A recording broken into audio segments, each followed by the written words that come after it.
Men's Athlete of the Year nominees released. We almost got them all right. Here's the 10. We'll throw them up there. Colt. Gotta love the graphic. Gordon. Looks like the wreath.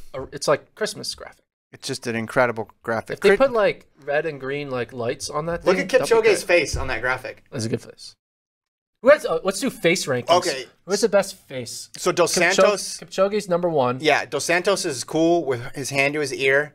I like that. Jakob, that's not going to cut it. No, that's just normal. 9 or a 10. I mean, Lyles looks like he kind of earned that spot right there, putting his hand out at the bottom. Mondo's is good. The hair is in full flow. I like Bacali. El Bacali. Clapping. Yeah. Grant's is fine. Nothing spectacular. Pichardo is okay. I give number 1 to Kipchoge. Yeah. On this. All right, so here are the Dos Santos is good, though. I like Dos Santos. It fits in really well. Yeah. Again, if Gordon's a big fan, if you did that graphic at World Athletics, good job. Send him a message at Gordon Mack. Yes. All like right. My Instagram.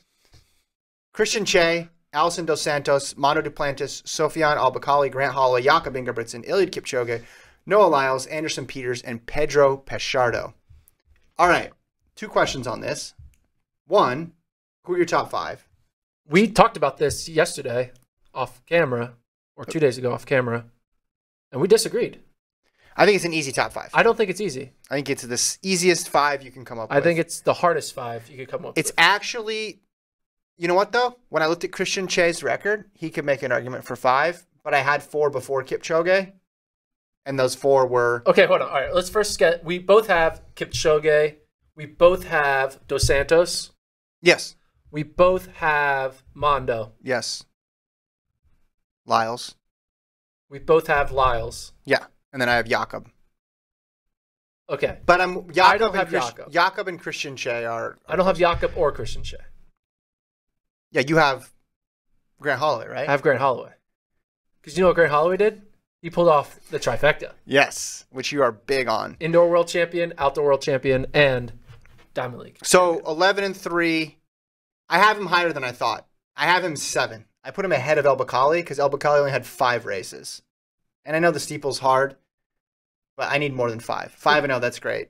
But why do you have Jakob Ingebrigtsen over Grant Holloway? So he's 3-0 in the 5K, 6-2 in the 15/mile. So he's 9-2, right? 9-2, 11-3.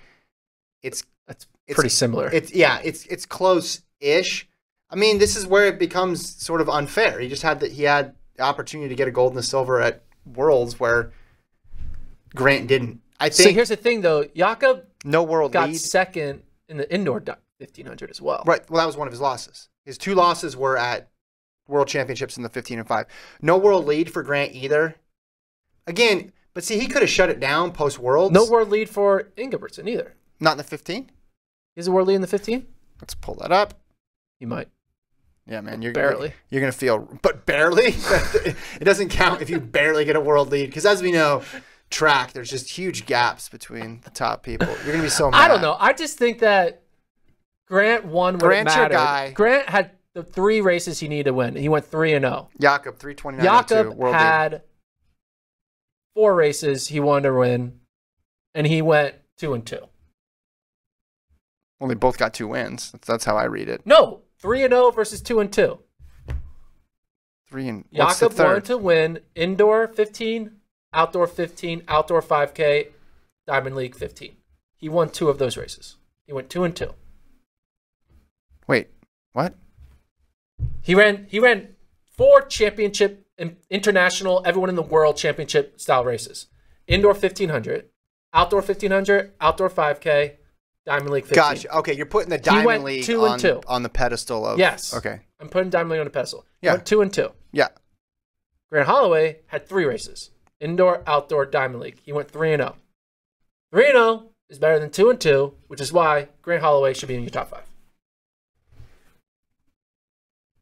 It's math. I mean, that's the argument that one would make if they're trying to make it for Grant Holloway. I would just be more concerned that he picked up a lot of regular season L's. 3. Yeah. And so wait, hold on. Oh, so you're saying 3 regular season L's is more a negative than 2 championship L's that Ingebrigtsen has? I think he is. It's tough though, yeah, because I mean he did lose in the 15. I just feel like if I'm betting right now, Grant versus the 1500 field, this is the same thing we talked about with Fraser Price versus Kipchoge on who would you pick, and I was on the other side of that argument. Yeah. But right now, I think Jakob is better relative. It's weird because he lost to Whiteman. Yeah. But I would put him as a bigger favorite than Grant would be over the field. Yeah, I think they're going to probably put Jakob because I think they're going to not want to have too much sprint. But I mean, but it should be Grant. If you just look at Jakob 3-0 in the 5K this year, 1-for-1 in the races he wanted to win using your metric. That's pretty good. No, That's he 100%. wanted. No, he's not a 5K runner. He's a 5K 1500 meter. Well, that's pretty cool. Whereas Grant is a 60 hurdle, 110 hurdle. Well, he doesn't get to do both at World Champs. Here's my order because the other one we want to talk about Mondo versus. Okay, so Kipchoge. you have Jakob and I have Grant. Yeah, so I go 3. I'll go 3 through 10 for you, and then we can talk about 1 and 2. 3 is Lyles. 4 I have Dos Santos. Agree. 5 I have Jakob. Disagree. 6 I have Christian Che. 19 and 2, world champion. And had some all-time marks this year in an event where there's a lot of marks there from decades past. But he wasn't the world leader. Like Grant wasn't the world leader. But I have Grant 7, ahead of Albacali 8. Anderson Peters I have 9. Pichardo 10. Pichardo didn't have a winning record this year in the triple. He was 4 and 5. Isn't that crazy? That is weird. Yeah, 4 and 5. He had the world lead, was the Euro champ, world champ, outdoors. So who didn't get nominated? We talked about Kovacs, Krauser. They get nominated in both. They just did neither. Yeah, they canceled each other out. They just totally skipped them, which I think is kind of crazy because I guess if you picked one, then you'd have to argue the other. I still think you'd pick Krauser. He's 9 and 3 overall, including indoors. And he was 4 and 2 versus Kovacs. I know Kovacs got him there at the end, but Krauser got the world championships. Gold outdoors, he got the silver indoors. And then I think Norman was kind of fringe. He only ran 5 races in 5 finals in the 400, 43, 56, and then he ran 1970, and then a 200 too in 1976. So I thought he might get in there ahead of Holloway, but he didn't. Okay, so top 2. Who would you get let me try that again. Who's the winner? Mondo or Kipchoge? You go first. So I didn't think Kipchoge was going to break the world record. But he did. So it makes it way harder. Yeah, well, thanks for nothing. You got to live in this world where he breaks the world record. Thanks for nothing, Eliud. He's got 2 of them.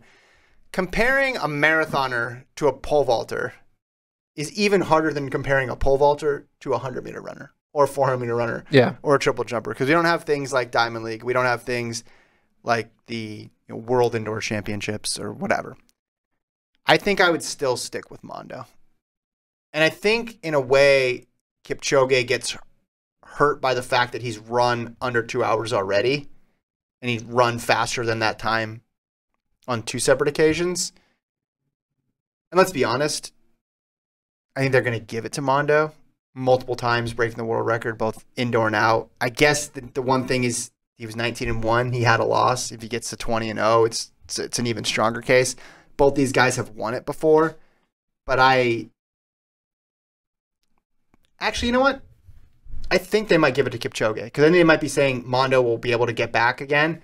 And for Kipchoge, this might be the last time, although how is he ever going to lose? Here's the thing, though. Neither of them are ever going to lose. When you don't give someone the Athlete of the Year award because you think, oh, they'll just get it next year. Yeah. They're so young. Yeah. You know who did that? I know. Cheserek in the Bowerman. He should have gotten it at least sophomore, never junior heard of year. that And they're like, oh, he'll be fine. He'll give it to him senior year. And then he's hurt. And then it's like, so they should not just say, hey, Mondo, you're going to be around for a while. You can get it eventually. Yeah. Kipchoge's at the end. Has Kipchoge ever won Athlete of the Year? Twice. So and Mondo's run it once. So and again, it's hard to. You're telling me Kipchoge couldn't do it next year? Of course he could do it again next year. No, but I don't think he's going to. He could take a second off his world record, and then I think they're going to give it to Mondo. I want them to give it to Kipchoge. That's my take. Okay. Because Mondo did it. He broke the world record multiple times. He has like boom, boom, boom, boom, boom, boom, boom. He's like every centimeter here, another centimeter, and it was just he broke the world record at the World Championships. And Kipchoge, at the end of the day, like you're just running twice, and like yes, it's a world record, but like he doesn't. It's just like, okay, you won Tokyo and Berlin. Yeah, I guess the argument though is the gap between him and everybody else. Like, do you think it's bigger for him, or do you think it's bigger than for Mondo?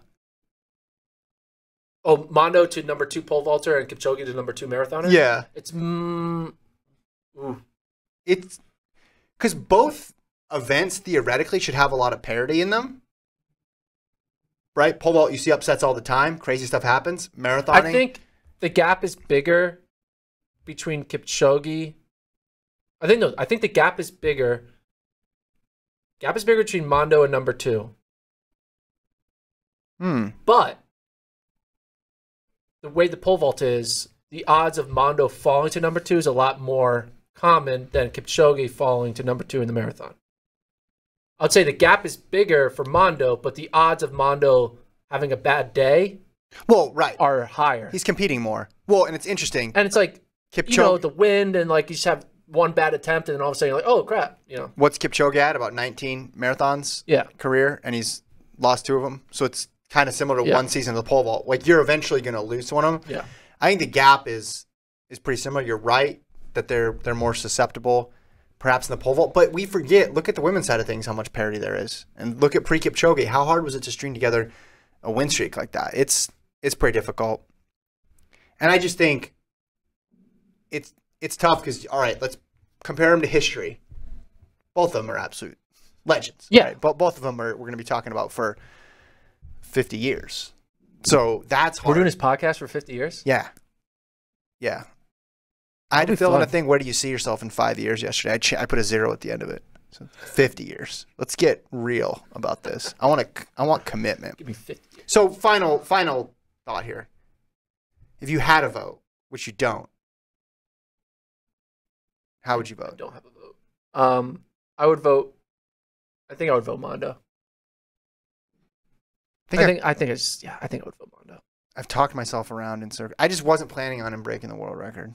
Yeah, I think I would stick with Mondo. It's a different category. It's, like I said, it's very hard when they're only competing twice versus. But Mondo consistently getting it done, I think, is the reason why I'd give him the edge. But he's the clear 2. All right.